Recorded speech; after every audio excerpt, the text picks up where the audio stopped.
What is going on, everyone? The Intellivision gamer here, and the video we have for you today is something that was supposed to be put out months ago. So way back in March 29th to 31st, we had the Washington State Gaming Expo, and Lave 26, one of my buddies, went to it, and I had him on for a recording session, and we were going to put it on a show.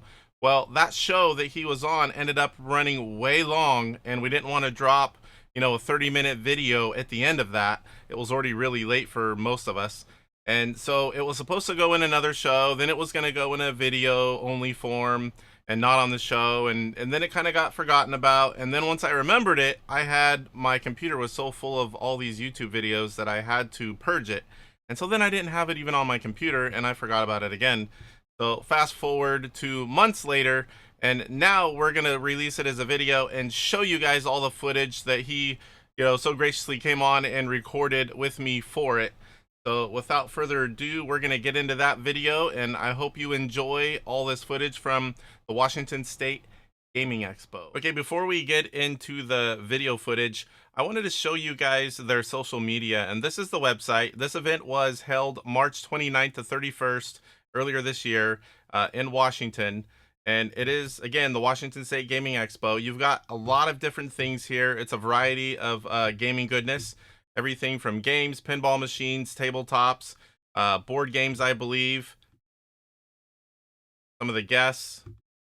Yeah, so modern retro and in development gameplay. So you got to see things that aren't even out yet. That's always really cool to see. PC gaming stations, console mega stations, retro gaming stations, arcade and pinball cabinets, handheld and tablet gaming. Let's click the video game tab here. Oh, all kinds of good stuff here. Retro. This will be my thing right here. Old school tournaments are your thing. Then we will have plenty of retro gaming tournaments just like the good old days. These will be played on CRTs with classic game controllers. I would have been checking out everything, but I would have definitely focused on that. We have tabletop gaming here. You could sign up from the tournaments on the website. Lots of different things here. And they also have Instagram and X. I don't have X, but if you do, make sure that you like and follow them on all their social media. This is a great event, as you're going to see. And it's something that if you are in the area or anywhere close enough to make it, if they have the show next year, I would highly suggest trying to make it. So let's get into the video and see what Lathe has to say. So let's welcome Lathe. Hello, sir. How you doing? Hello. Hello. Good to meet you in the audience. You went somewhere very interesting in the end of March. Why don't you tell us where you were and, a little bit about it? Yeah. I went to the Washington State Gaming Expo. It's the first one they've had. But is being run by a group of people that have run a number of other expos locally. So, luckily it was very well organized by folks who are experienced with this. It was just a new set of material for them. It was a 3-day event, took place on March 29th through the 31st. And it's in the Seattle area, specifically down south in Puyallup. It's about 40 minutes from Seattle, from downtown. And what they specialize in is multiple types of games. So they cover retro video games, but they also include tabletop games like Dungeons and Dragons and Magic the Gathering, as well as board games. Yeah. So it was a lot of fun to go to. And I've been to several different expos in the area, as well as like the Portland Retro Gaming Expo and the Vancouver Gaming Expo, and Vancouver Retro Gaming Expo. I haven't heard of that one. Yeah, the Vancouver one. Yeah, It's up in Vancouver, Canada. And then there also used to be one here in Seattle, but that one I think ran out of steam. So how does the Washington State Gaming Expo compare to what I'm familiar with and that we all go to, PRGE? Well, PRGE, that's the biggest one. It's probably the biggest in the nation. So no other expo is going to be as big as that one. But this one was actually fairly decent sized. It was being held in a couple buildings at the Washington State Fairgrounds. So I would say hard to give a percentage, like maybe like it's around like maybe 20%, 20 to 25% the size of PRGE. They did have, they were in two buildings. One where you had most of the stuff going on, and then they had a second smaller building they were in that where you could play board games or tabletop games with other people. But the main area though would be, while a little smaller, would be like many other types of expos of this kind. Okay. So yeah, they had so probably if you were to describe what was in the main area, you had your a lot of tabletop gaming supply vendors. These would be things like people selling Pokemon and Magic the Gathering cards, dice towers, fancy dice holders, and other related stuff. Close second would probably be retro video games and consoles, as well as some vendors showing off brand new retro themed video games being demonstrated and getting people all hyped up over those. There was a large number of art vendors that were appropriate for this kind of audience. And then you also had, and probably like rounding out as far as the vendors go, you had a fair number of people selling board games. Oh, nice. Let's see. There we go. So what was the food like? The food was really good. I think the food, to be fair, I think the food beats PRGE's. Yeah, I remember in our group we were talking about that, and you said that. I'm like, man, that's one thing. I wish the food was better at PRGE. That's like the one thing they need to work on, I think. Yeah, I'm like, the food's not bad at PRGE. No, it's just not bad. Not great, not you know. Yeah. It's like they have hot dogs, and they have your basic hot dogs, and they'll have the pizza's actually decent where it's wood fired and all of that, but you only get like maybe like 3 or 4 flavors. So so I have some photos. But did you have any questions real quick first? How many people were there? Is it as crowded? I know it's a smaller place, but does it feel just as crowded as like PRGE because it's smaller and there's not as many people, but you know what I mean, for ratio to the size? Yeah. How is it? Is it just as crowded, or is it like a little more spread out? I would say it was almost as crowded on a per square foot basis, almost as crowded as PRG. Not maybe just a little bit shy, but pretty close. Yeah. So far, I've only ever been to PRGE. There is a small show by me in Sacramento that I wasn't able to make last year. I'm hoping that they have it again. It was in December, and I'm hoping to make that just to spread awareness and, have some pictures and video. But I do want to go to another show eventually. And, oh, man, what is that one? I just had Mike on, and I the name of it is eluding me at the moment. It is in Wisconsin. Just this last weekend, the show was, and it's really big. It's a 3-day one, and there's lots of stuff. So it's like all kinds of gaming, pinball. They have wrestling, like live wrestling matches going on, all kinds of things. It's like not just gaming and not just classic, but it's like a whole entertainment weekend. And I think that would be a good trip for the family. Take them on something like that, go to all that stuff. And then there's like a Six Flags within an hour of there. We like amusement park, so we could do that and then head home. It's a 3-day drive for us if we travel 10 hours a day, so that's 6 days driving for 4 days fun. But I don't like to fly. I mean, I'm not afraid to fly, I just don't like to, and I've got a really nice motorhome that makes travel nice, so I want to use it. So all right, well, we will pop up the pictures and you can just cycle through and tell us about each picture. Let's see. And let's see here. Yeah, so there's obviously the logo. So give folks kind of a little bit of a feel. This was like when I got there, like maybe the floor is slightly empty because this is like soon after the doors opened. They had a very wide hallway here. This first hallway was for all the voice actors. So they had a line of voice actors on the left side and a little bit off the camera on the right, all the way from one side of the building to the other. Oh, nice. Yeah.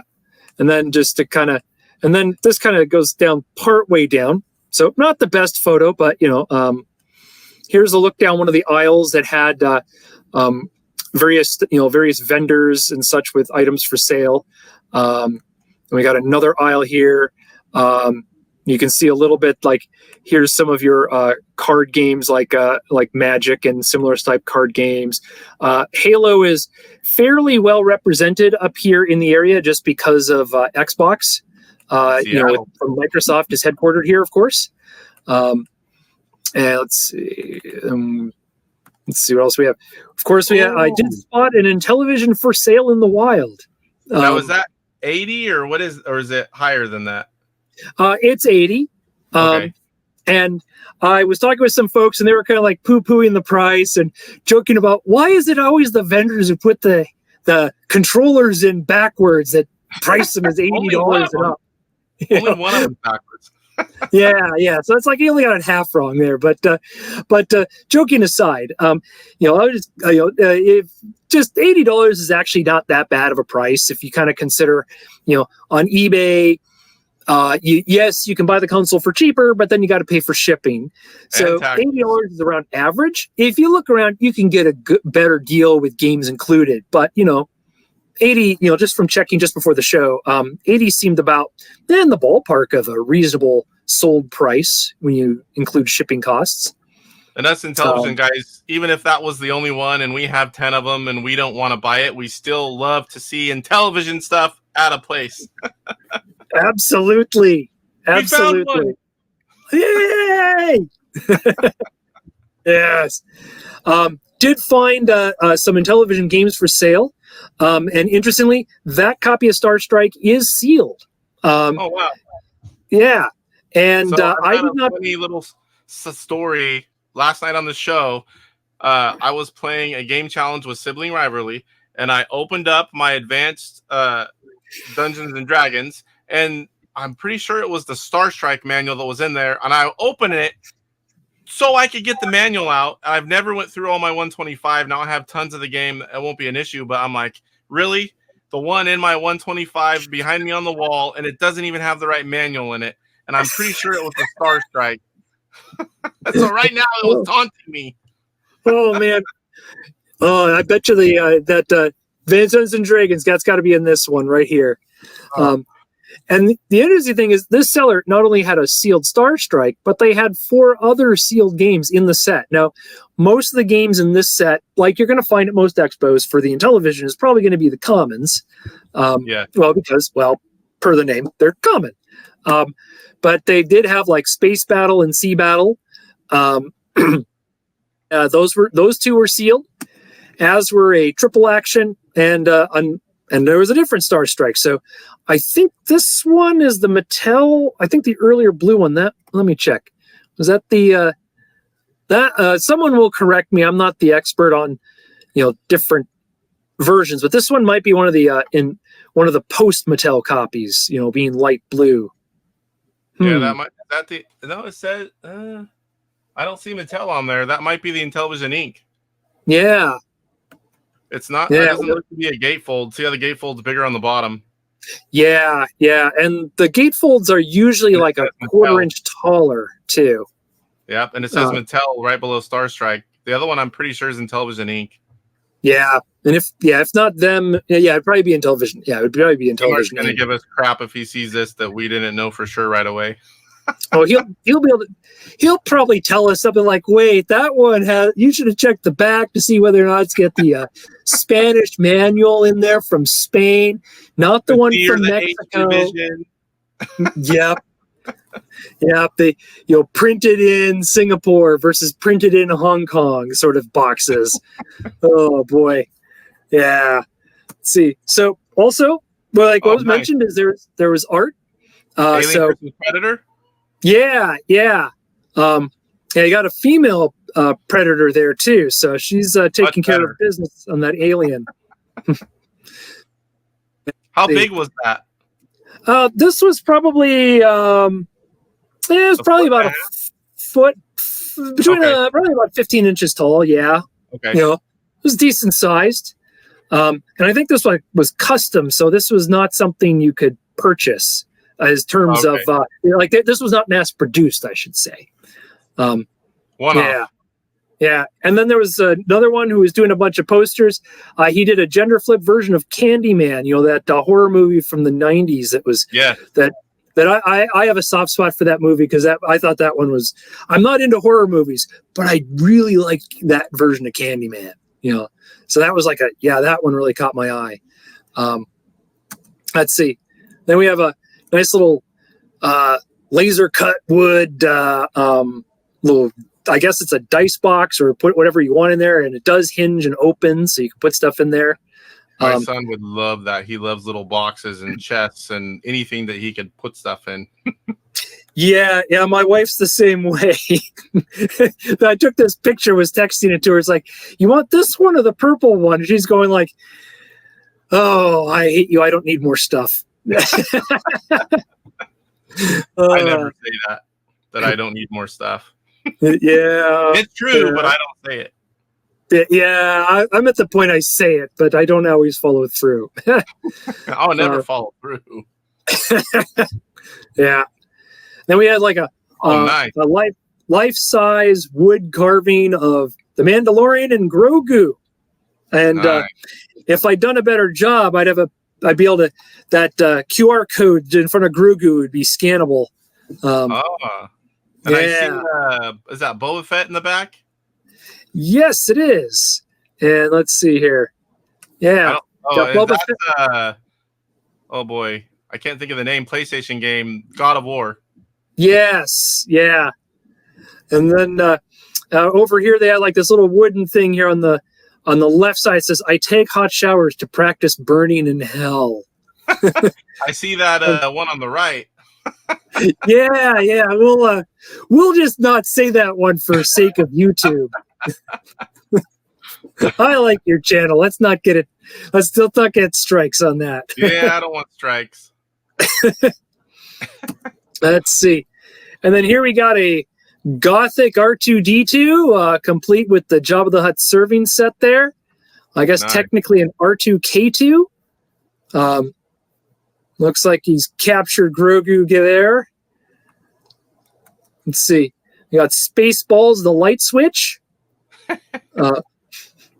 I do enjoy that movie. I haven't seen it in decades, but I remember when I was younger watching that. All the time. Yes. Got, I guess Darth Vader died for her sins or something. I don't know. Not sure what to make of it. What was that? I said I haven't seen that before. Nope. I got a chuckle out of that one. Then they had these what are called mystery boxes, and they're filled with all sorts of original merchandise and prizes and such.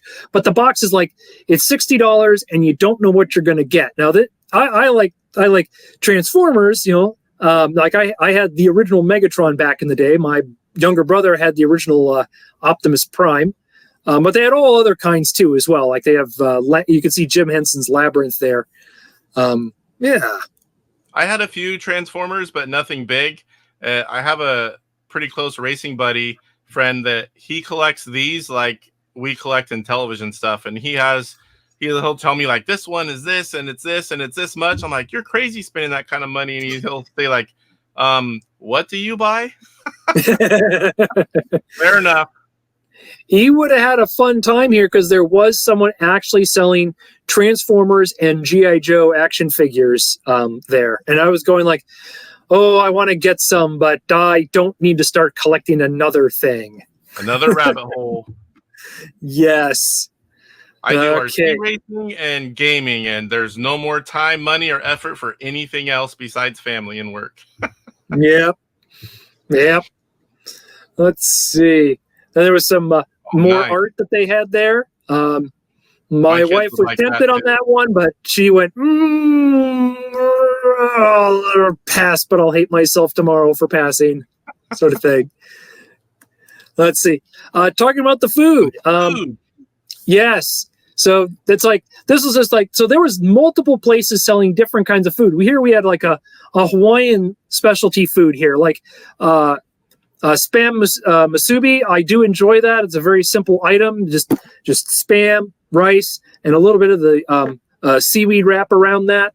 Other kinds of like poke dishes and chicken, pork, barbecue. Lots of good options just at this one spot. Then there was a little bit more of your classic fare there, and they had all kinds of burgers and hot dogs and chicken strips. One of the things I didn't, the gyro looked really good. One of the things I didn't get in the picture I wish I had is they had this thing called the brick, and it was just fries, but shaped in the size of a brick. But I don't know if you can see my hands, but it was it was a decent size there. Like this was like it was like a 4 or 5 inches tall, 6 inches deep, and about 8 or 9 inches wide of just a solid mass of just French fries. Wow. The prices seem like they're pretty reasonable for a big show too. Usually they gouge you on the food. Yeah. I ended up going with one of the brats there, and it was simple, but they had plenty of toppings for it and a little bit of sauerkraut, and it just hit the spot, Yeah, that looks good. I was eyeballing that as well. Yeah, and then there was other spots outside that were open. Like there was this place that does like strawberry. They do like these strawberry scones and shortcake, and it's a small local business. It's been around since like 1920s.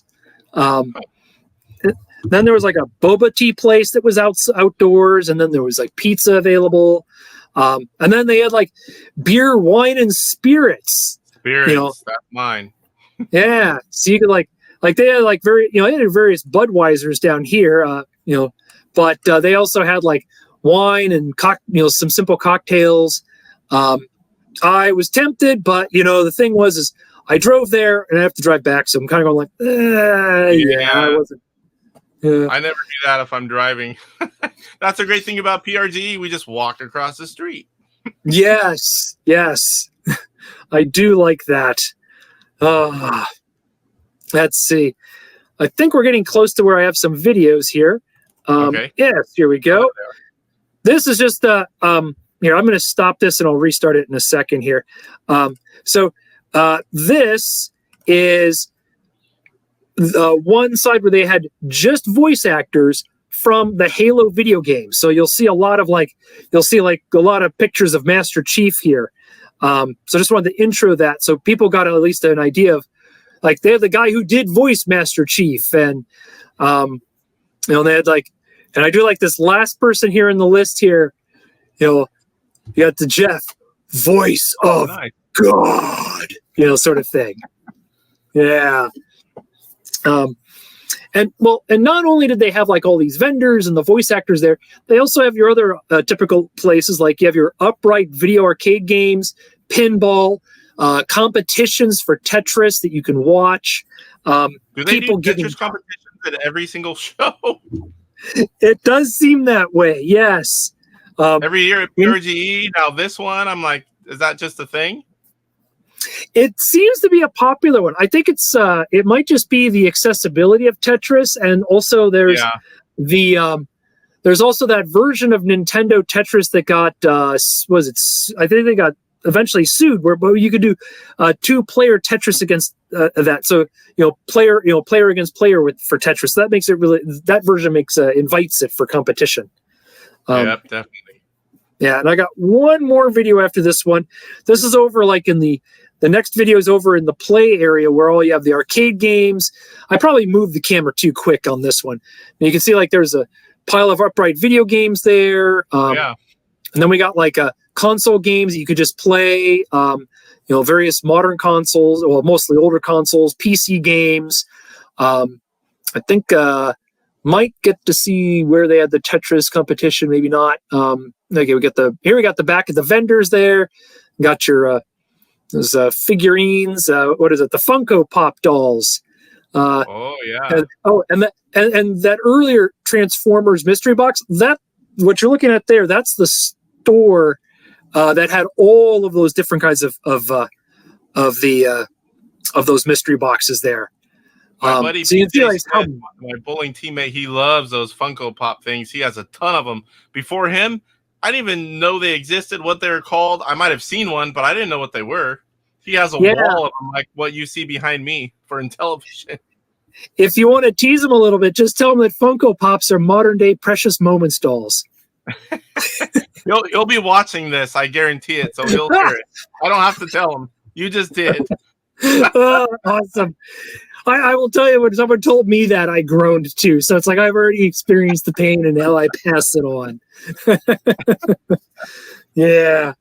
All righty. I think that's all the videos I had and all the pictures I had. Sweet. So were there any big YouTubers? Did you see anyone else collector-wise or anyone that you knew? Yeah, there was John Hancock was there. Yep. And what about Rig? Rig, I think, was there. Riggs, yeah.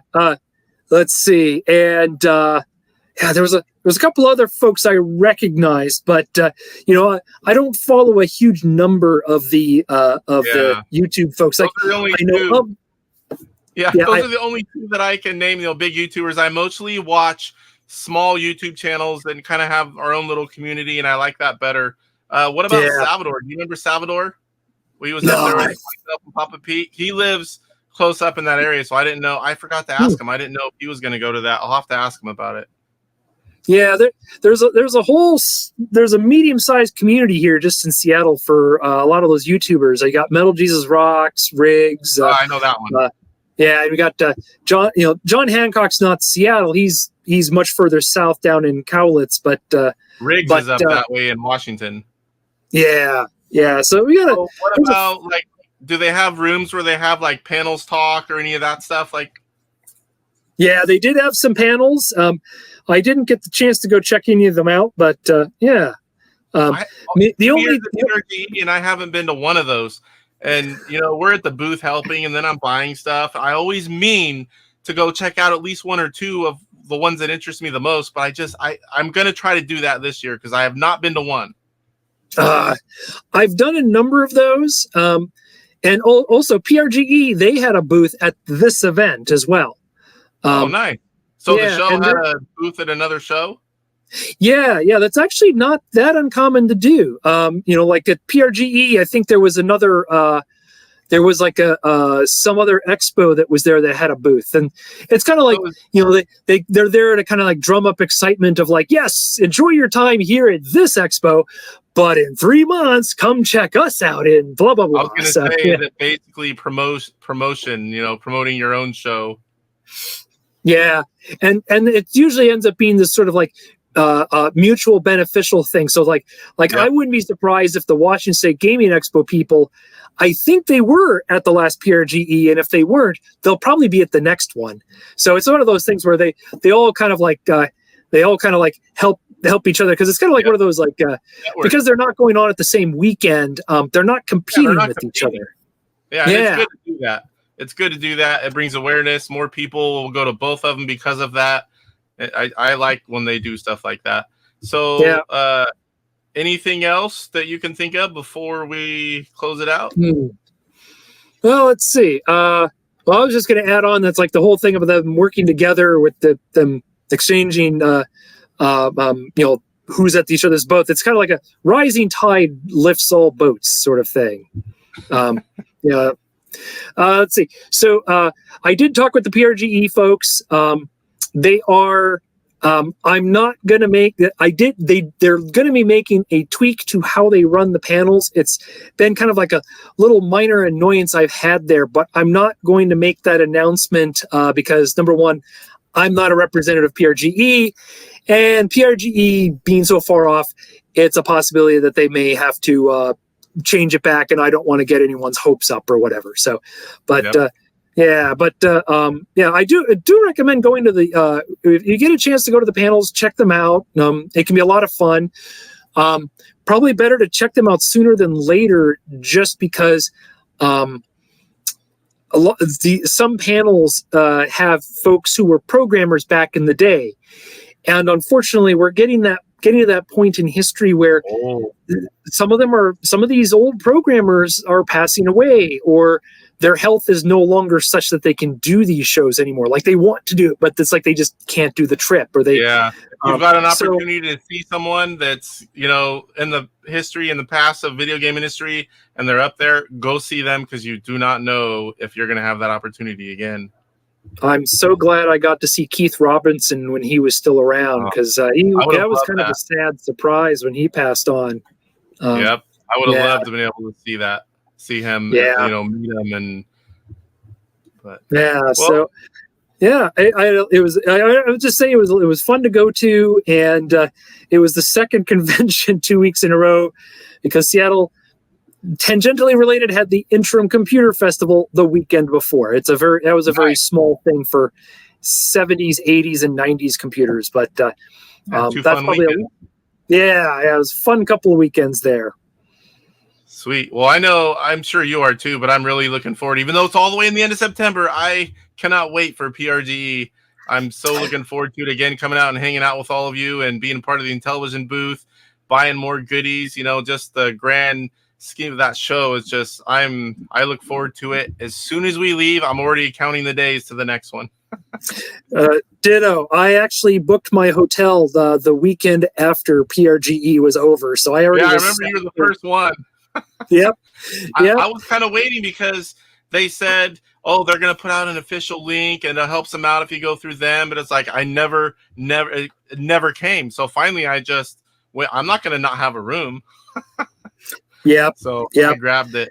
Well, and the downside to doing it my way is I got reamed on the price. So I ended up having to, I had to cancel and book a new one to drop the price, because I'm there for like almost a week, and that saved me about $600 doing that.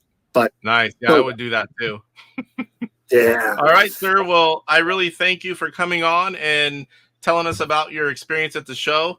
It looks like another good one, and I doubt that I can make a second one, and you know, unless it's like something big time family related. But I really think it's interesting, and I like to showcase, you know, bring people on that go to these shows. So if you're someone that has been to a show, reach out to me. I'd love to have you on, talk about it, show me some pictures, bring awareness. You know, some people might not even know it existed, and now they're going to know. They live close by, close enough to drive in a day. They might be there next year. So that's the whole point of doing this, showcasing the different shows and expos, is to bring awareness and get more people going. Absolutely. So we are going to have you on in a few more weeks, and we are going to talk about the Videoplexer. So that is for a later show, but we will see you then. And I thank you for coming on, sir. Yep. Thank you for having me. All right. Good night, and we'll see you soon. See you later.